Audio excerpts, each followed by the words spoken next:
যদি আপনি মনে করেন আমরা মানুষরা পৃথিবীর সমস্ত স্থান আবিষ্কার করে ফেলেছি, তাহলে আপনি মস্ত বড় ভুল করবেন।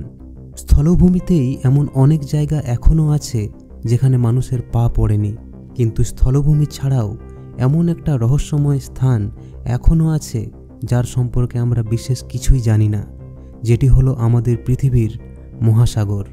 আমরা যার 5%ই এক্সপ্লোর করতে পেরেছি, বাকি 95% আমাদের ন্যূনতম ধারণাটুকুরও বাইরে। মহাসাগরের তলদেশের নানা রহস্য সম্পর্কে আমরা এখনও অপরিচিত।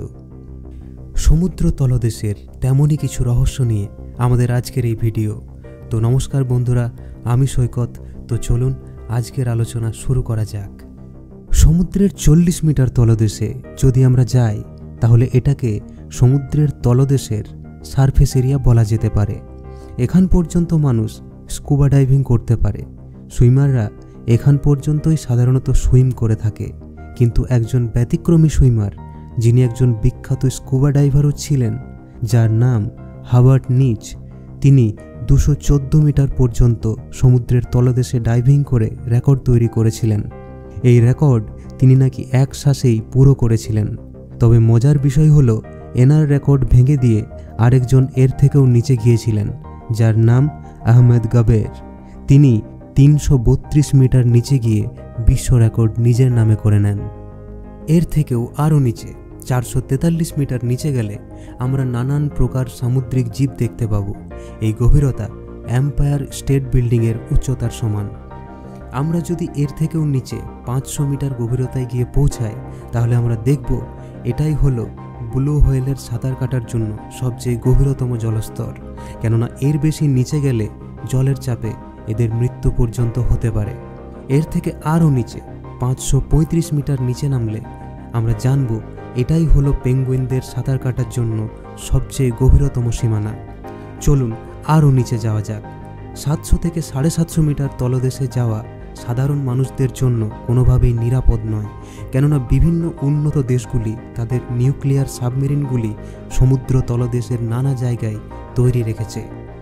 এর থেকে আরও নিচে 830 মিটার তলদেশ বুর্জ খলিফার উচ্চতার সমান গভীর।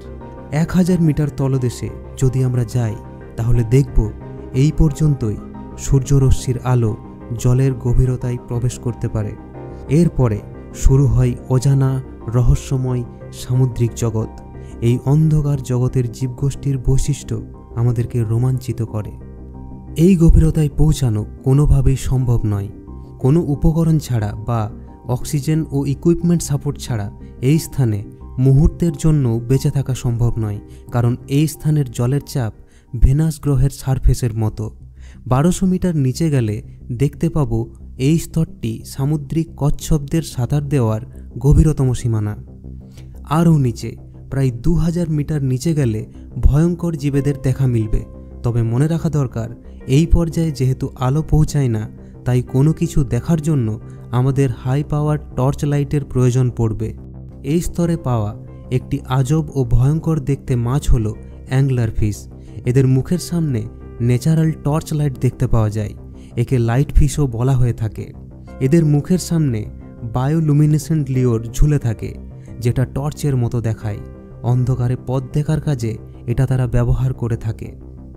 সমুদ্র তলদেশের আরও নিচে গেলে 2200 মিটারের স্তরে আমরা স্পার্ম হোয়েলের দেখা পাব। এই স্তরে ডাম্বো অক্টোপাসেরও দেখা পাওয়া যায়। এটি সমুদ্র তলদেশের সবচেয়ে নিচে থাকা অক্টোপাসের প্রজাতি। এর থেকে আরও নিচে 4000 মিটার তলদেশের সমুদ্রকে অ্যাবিসাল জোন বলা হয়ে থাকে। এখানে জলের চাপ 11000 পাউন্ডের সমান। এর থেকে আরও 200 মিটার নিচে, অর্থাৎ 4200 মিটারের তলদেশ দুনিয়ার সমস্ত মহাসাগরের গড় গভীরতার সমান। যদিও এর থেকেও গভীরতম স্থান রয়েছে মহাসমুদ্রে। সমুদ্রের 6000 মিটার তলদেশের নাম হেডাল জোন। এই স্তরের জলের চাপ প্রায় একটা জাম্বো জেট বিমানের ওজনের সমান।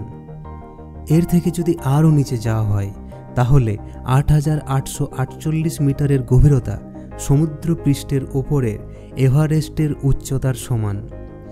সমুদ্র তলদেশের আরও নিচে 10,916 মিটার নিচে প্রথম মানুষ গিয়েছিল 1960 সালে।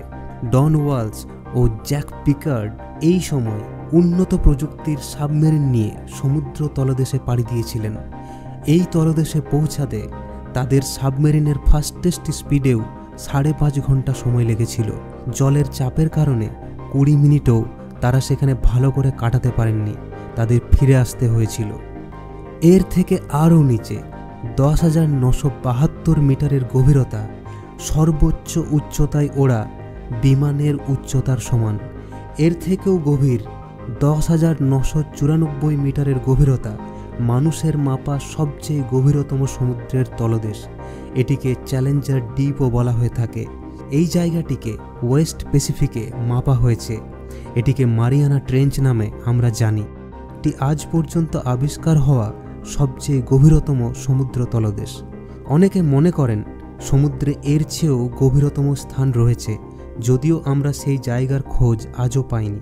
মহাসমুদ্রের 5% যেহেতু আমাদের জানার মধ্যে, সেখানে 95%-এর এই সুবিশাল অংশ, সেই অংশে কি কি রহস্য লুকিয়ে আছে তা আজও আমাদের অজানা।